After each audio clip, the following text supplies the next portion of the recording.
So we started this session. We have covered all this. We have covered the activities. We have done total shareholder return. We have calculated. We have done the calculation for the second activity. We have discussed this. Yeah. Now we have to discuss this one. Corporate and financial objectives. See, corporate is overall objective, not the financial objective. See, financial objective is one of the corporate objectives, but corporate objectives has to be seen in a broader way, broader sense.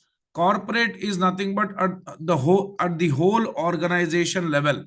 Financial objective relates to finance department, okay, and very crucial for the company. But the overall aim of the organization is not only maximization of profit and wealth maximization, but apart from that, they have to ensure other objectives are also met, okay, which are also equally important. For example, customer satisfaction, quality management, okay, commitment, compliances, commitment towards the clients, etc. So examples of other corporate objectives: market share. Every organization wants to increase their market share. Social responsibility, when they are organization, they are providing employment to many people. They are contributors in the economy by paying taxes, and of course, they are doing a lot of things for the society. But apart from that, they have to also think about the environmental concerns like pollution, sustainability, and fair treatment with employers and suppliers. And then survival. So during the recession times, how the company has to survive, they have to prepare or make strategies. So relationship to financial objectives. From a financial management perspective, it is argued that corporate objectives should normally only be pursued in support of long-term objective to maximize shareholder wealth. So they are saying corporate objective should be made in such a way that give, it should always maximize the shareholders' wealth in the long run. For example, market share. An overly aggressive approach to chasing sales can create pressure on profit. See what they do, they want to increase their sales. For that, they have to give discounts, offers, etc., and that can reduce profits, right? So if they are giving some their goal is to maximize shareholders wealth, but for that they have to give some lucrative offers to the customers, and they have to ease the credit terms. That will again create problems for them, because the payables will not be if the receivables don't pay on time, then what happens? There can be defaults in the future. Yes. So one side they want to increase the market share, and other side they have to face lot many problems. So there is conflict between corporate objective and financial objective. Corporate objective says increase the market share. Financial objective says gives more importance to market share. This gives more importance to profits. If you want to increase market share and want to increase revenues, so companies, what they do, they give discounts and they give easy credit terms. Then again, that is against the financial objective. Social responsibility. See, for like what companies have to do, expenditure on achieving goals, like that is in line with achieving shareholder wealth maximization. However, if excessive spending on achieving this objective comprises the competitiveness of company, then there may be conflict that needs to be managed. That means they have to control pollution. They have to, spend a lot of money for some welfare activities. Again, that is against the financial objective. Survival. If they have to survive for long term, and in the long term, it may be better for company to close down or sell out to another company and cease to exist as an entity at times if they're going into losses, and that may bring back the funds to shareholders so that they can invest it somewhere else. The ability of a company to manage the potential conflict between corporate and financial objectives will depend on the actions of managers and the effectiveness of corporate governance process. Now, what is corporate governance? Corporate governance is nothing but following all the rules and regulations and compliances. Now, what is agency theory? See, there is a principal agent relationship between the board of directors and the shareholders. The directors of the organization has to work for the welfare of shareholders, and they have to make sure that they maximize the maximize the wealth of shareholders and make the organization profitable. But there can be problems with agency. How come we can? What can be the problem? See, always the directors have to work in the favor or for the betterment of shareholders. So maximization of short-term profits at expense of long-term profits. See, what shareholders would pressurize the directors is whenever the company earns profit, invest in some risky projects or short-term gain providing projects. So what will the directors say? They don't want to put money into risky projects because if there will be a loss in the future, the directors will be blamed for that. So so they don't want to do that because they think that short term in like for if they look at short term profits, sometimes the things can, if the investment is going to lose us, then what? Then they will be blamed because short term projects are very risky, or short term the projects, if they undertake under short term investment, can be very risky. Shareholders look for short term profits, but directors know that it is not good for the shareholders to take that higher risk. They may also end up losing, so they want to put the money into long term. So by cutting back, so for example, by cutting back on investments to ensure short-term profit targets are met and to ensure profit-related bonuses are paid. So that's the problem. That gives them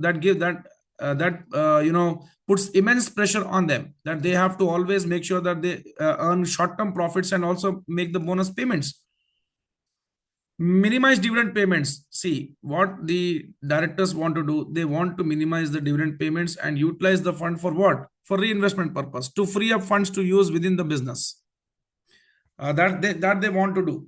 But shareholders, what they do? They pressurize the company's director to pay dividends. So shareholders want dividends. Directors, they want to minimize the dividends so that they can utilize that money in the business itself to expand it. Neglect risk management. Shareholders don't want that, but directors have to. It is so.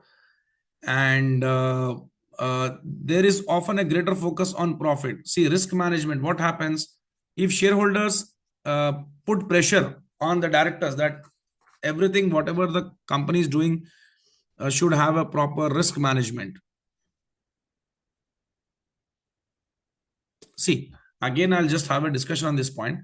Maximization of short-term profits at expense of long-term profits. See, what directors do is, see, directors, they want their bonuses. Okay. How come they can get their bonus? If they show higher profits. So they can demand a high amount of bonus because they are giving good profits, right? So what they do is they at times put the money into risky investments. See, sorry to say that this point was having some contrast, so I just had a deeper look into this and I'm explaining. So again, please focus here. Directors want good amount of bonuses to be paid to them. Good amount of bonuses, if they want, they have to show good profits. If they want to show good profits, of course, the bonus they want in a year itself. So they want a bonus in a year itself. Henceforth, they will show good profits in short term. To show good profits in short term, they will put the money into risky investments. Shareholders and risky investments and short term investments at the expense of long term profits. See, they can invest in long term, and in long term, the investment would be more stable and giving good long term returns. But they want their bonuses. They want high amount of bonuses. So what they will do, they will try to maximize the short term profits by putting the investment in short term investment projects at the expense of long term projects. So by cutting back investment on long term and putting that in short term, they want to ensure that short term profits are met and they get high bonuses. So shareholders do not want to give high bonuses to directors, and they want long-term investments and good returns in the future. But directors want high bonus, so they put it to short-term. Directors want to minimize dividend payments. Shareholders always show demand for or importance to dividend payments because that boost their confidence and motivates them to continue with the company, because they look for good dividend payments every year. But directors want to cut that dividend payments and utilize that money in the business itself, or in the company itself, to expand, or use the money for various other projects. Third, directors don't want risk management. Okay, because for everything directors would be questioned, and directors would be there will be check and balance on directors, and there is often a greater focus on profit, because risk management, what happens, risk manager will always stop company, or always make sure or ensure that the directors take calculated steps, not high risks. So they don't want that, and the shareholders want that. Boost their own papers. Of course, the directors would always want to increase their remuneration. Okay, and that is always against the shareholders' wealth. Now, corporate governance. Corporate governance. See, we citizens are governed by the government by what means the government makes many rules and regulations, and those rules and regulations we citizens have to follow. In that way, the government governs us. So, government also governs the corporate sector by making certain rules and regulations called corporate governance codes. So every company has to follow them, and if they don't follow, then what will happen? They are not compliant companies, and shareholders will also not invest in them, and they will be penalized, heavy penalties. So there are some common features which are a part of listing requirements, and that comes under corporate governance only, because you have to follow the guidelines of the regulator. Who is the regulator? In India, it is SEBI. In US, in UK, it is Securities Exchange Commission or Stock Exchange Commission. And then you want to get your company listed. So in stock exchange, so London Stock Exchange guidelines also have to be followed. So here we discuss about board of directors, and there are some key committees the directors represent. So there should be a separate managing director and chairman to reduce the power of single individual. Yes, the chairman and managing director cannot be one person.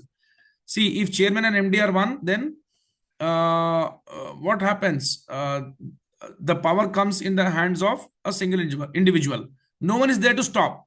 For example, if the powers are divided, chairman and MD are two different people, then there can be, they have to discuss on certain matters, and unanimously they have to take the decisions collectively. Okay, if some decision the chairman is taking and MD doesn't if MD thinks that it is not in the favor of company, they can he can have a discussion with the chairman on that particular matter. But if I am the chairman and I am only the MD, I will only make the policies, I will only implement. No one is there to question me. What I say is good. No one is there to question me, and whatever I do as per my vision will. So I am the chairman and I am the MD. How? I'm not speaking about small private companies. This is a very big organization, a multinational organization. So their division of powers is important. So that's what. So if I make some take some decisions and I implement, no one is going to question me. But in big companies, it doesn't work like that. The power should not be in the hands of a single individual. It should be divided. So now remuneration committees are made, which decides on remuneration. How much remuneration, package or salary should be given to directors. Pay and incentives of executive directors set by non-executive directors. There are two types of directors in the company: executive, non-executive. Executive directors are the one who are involved in the operations of the company, and non-executive directors are the ones who majorly have a advisory role. Okay, so more and more non-executive directors are very good for the company. So remuneration committee, what does remuneration committee do? They decide on the payments and incentives to be given to executive directors, and this is set by the non-executive directors. Significant percentage of board, so a board composition should have good amount of non-executive directors. Okay, and non-executive directors should be independent. That means they should have a 3-year contract and no share options, because they are the ones who are much into advisory roles. If they get share options or shares are given to them, so they may show a greater interest in the company. Audit committee is comprised of non executive directors, and also they will be having a team who will be conducting audits in the company. Okay, internal and external. Nomination committee, choice of new directors, and again that is also headed by the non-executive directors. Then other stock exchange regulations. In addition, other stock exchange requirements increase the scrutiny of directors by shareholders. Like example, the regular publication of financial accounts. Of course, the company should always publish their financial statements. So with that, what will happen? There will be greater scrutiny on the board of directors by the shareholders, because shareholders will come to know about the financial statements that is published in the official website of the stock exchange. Okay, and also the regulator. So they can get the idea from that, and they can understand how the company has performed and in what way the company has performed. Regular updates to stock exchange on trading performance. That is what the stock exchange wants the companies to do. Okay, and the directors have to ensure that this is happening, because in companies, who is charged with governance? The board of directors. Please go for this activity and tell me the answer. I'm waiting.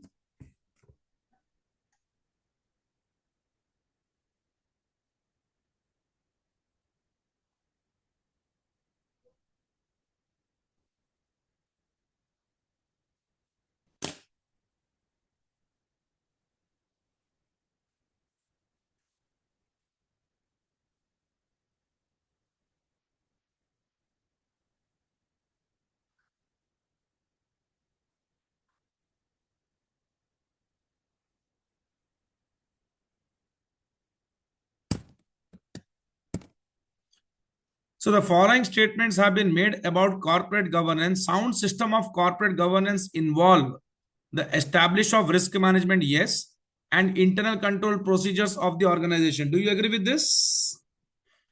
Yes, I agree. A good corporate governance, because corporate governance wants risk management and also good internal control procedures in the organization. Corporate governance, good corporate governance requires organization to always act in an ethical, acceptable manner, even if that is contrary to law. Now, what is this? Yes? I'm not getting any answers.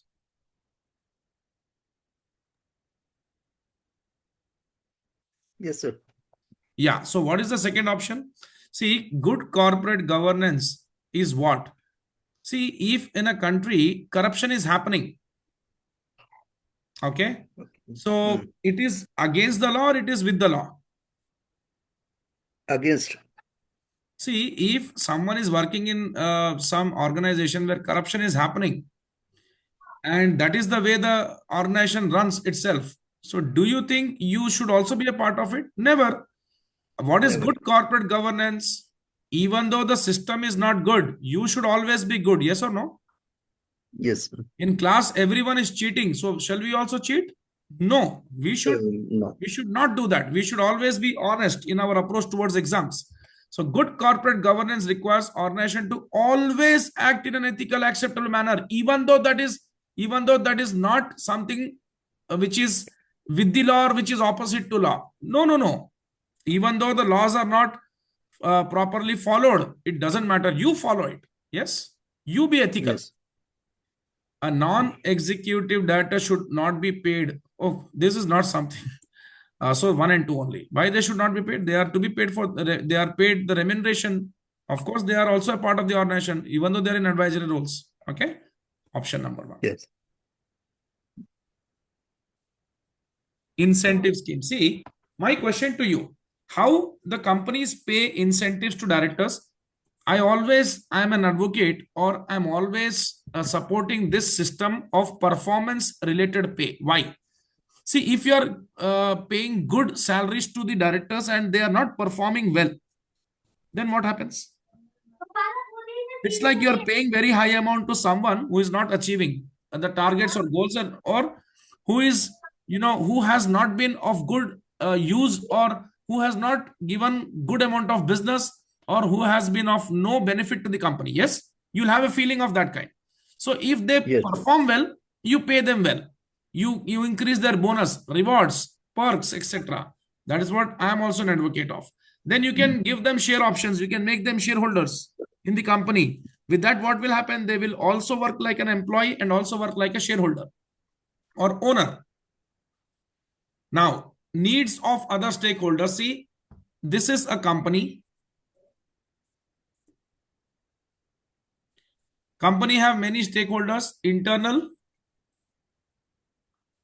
external. Internal stakeholders are the ones who are connected, or external hold. See, all the stakeholders are what? They are connected parties to company. What they want. Every stakeholder has something or the other requirement from the company, and they want that from the company. The board of directors, they promise shareholders that they will maximize the shareholders wealth and they'll make the organization profitable. They can do that only if the company is profitable. Management is known for taking crucial decisions for the company. A good management is the one whose decision has proved to be very fruitful, or has made the organization profitable. That we can know from the statements of the company, yes or no. And then employees always look for job security and salary hikes. You can expect that from a good company. Hence, for that also we will come to know from the company's financial statements. But there are some other stakeholders who are not amongst all of this. This is employee, management, board of directors. Like investors or shareholders, they always want to know what is the company's profit, because they are the owners. They want to know whether the organization is profitable or not, and they also want dividends. Okay, some portion of profit to be paid to them. Customers want good quality products expected from a good company, compliant company. Government wants taxes expected from company when company is profitable. NGOs, pressure groups, they want companies to be a compliant company, follow all the rules and regulations, and that you expect from a ethical company. Okay. And then next one. Yeah, that's what. And government wants taxes. So that also is expected from a profit making company. So these are all the stakeholders. Government, NGOs,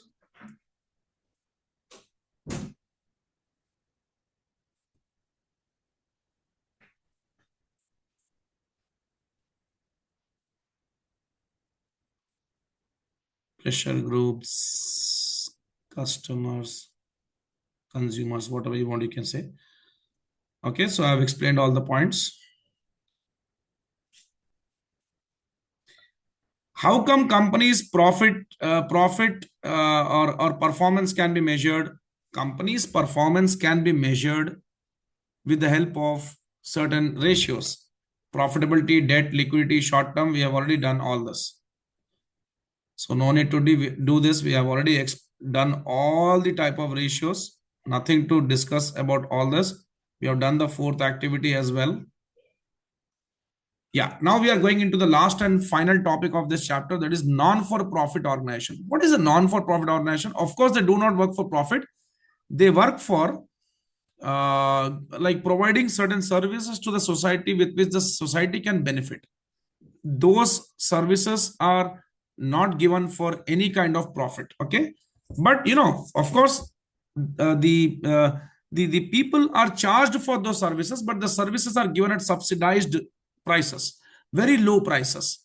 Okay, like we see many trust hospitals, charitable hospitals, which run on donations, charity, and they work for what? They want to create value for money for people. They want to maximize people's benefits at lowest possible cost. If you are going in a private hospital paying 500 rupees for a doctor checkup, and paying 100 rupees in a trust hospital, of course both are the practitioners, both are doctors, both are certified, and both are both come from the Indian Medical Association. But here it is done for a noble cause, and there are many doctors who do this for charity also, of course. Yeah, because not every person in the world is having some monetary aspects. Some also want to do good for the society, or even though that's the case, they are paid good salaries by these charitable trusts, hospitals,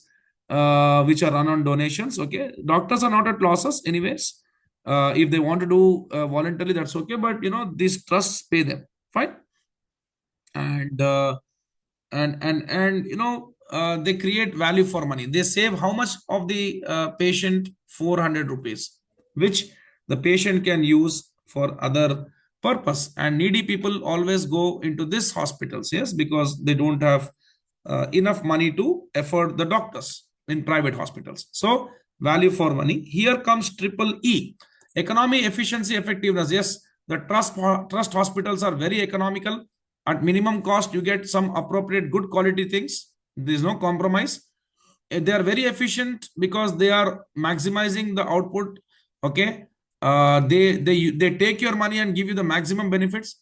They are very effective. They are helping you to achieve your goal of affordable treatment. Please go for this question. Which of the following statements is true?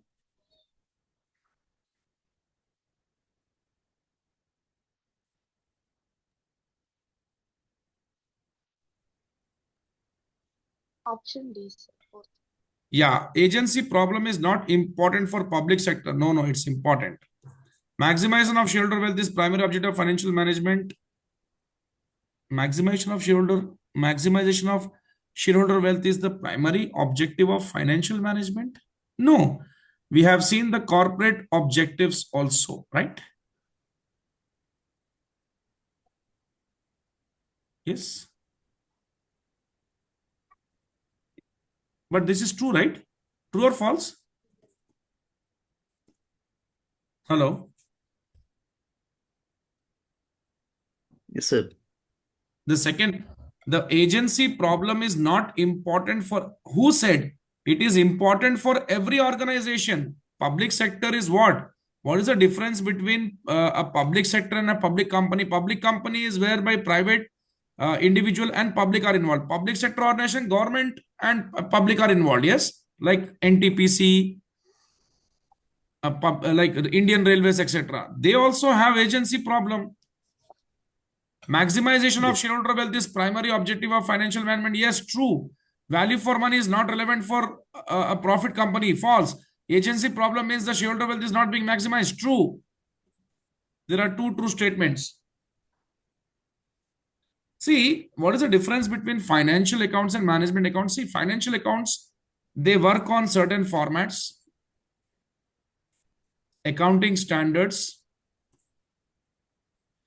and law wants them to be framed. Okay, format of published financial statement. See, in India, whatever the format we are using for making the financial statement of a company is given by company's law, Schedule 2 or Schedule 3. I don't deal with Indian accounting, but you may be knowing. You're a BCom student. Yes, I also used to be, but the things have changed now. There is no format, official form. There is no mandatory formats, and there is, as per the law, accountant is compulsory must they have to perform audits in a company. Financial audits are important, and it is important that every company should have a financial accountant or financial accounts are prepared. So limited companies must by law prepare financial accounts. There is no legal requirement to prepare management accounts. Yes, management accounts are not as per the law. You have to prepare that. That's not mandatory. If you prepare it, that's good. Management accounts is what? Analysis of the statements, etc. Details, that means this is more into estimations. These accountants only deal with financial aspects. This accountants deal with financial and non-financial, both the aspects. Details the performance of the organization over a defined period. Uses old management used to old management to control activities and to help decision making. Yeah, they study the previous year statements. Just a second. Over the period of time,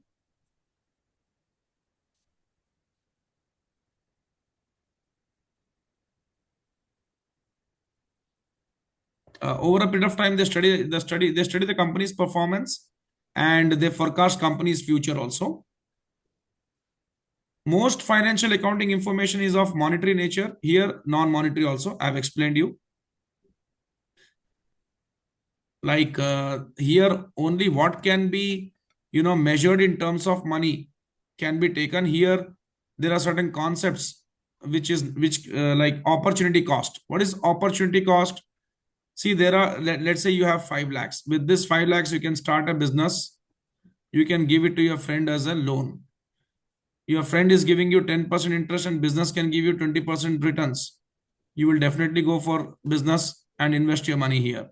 With this, what you lose? The opportunity of earning this 10%, called as opportunity cost or lost income, which is a concept of management accounting in decision making process. But these kind of costs whereby you haven't paid anything from your pockets cannot be shown in the books of accounts.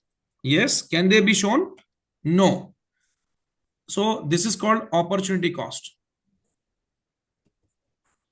See, every expense is a cost, but every cost is not an expense. Whichever cost can be shown in the statement of profit or loss are called expense. So this particular opportunity cost, you lost the opportunity of earning this 10% because here you are getting more. Here you are getting the 10% which you were losing and also 10% extra. So that made you to go for project for business. Yes or no? Here you are losing 10% that you are getting here and also you are getting 10% extra. So here you are having no losses, extra gains, but you lost the opportunity of this 10%, which is a cost for you as per management accounting concept. But this cannot be accounted, cannot be shown in the books. You are not paying anything from your pocket. Nothing is going out from your pockets here because this is not of financial nature. Financial accounting does not accept it. Only management accountants accept this for decision making process. Financial accounts present an essentially historic picture of past operations, and these are always future oriented. And if I tell you what is financial management, combination of management accounting, financial accounting, economics, and I would rather say risk management, everything you take into consideration becomes financial management. So a financial manager should have good amount of knowledge of future forecasting, financial reports, preparation of financial reports, analysis of financial reports, deep study of the economy, and also risk management. So the activity 6 is in front of you. Please give answer for this. And this is the end of the chapter. Fast.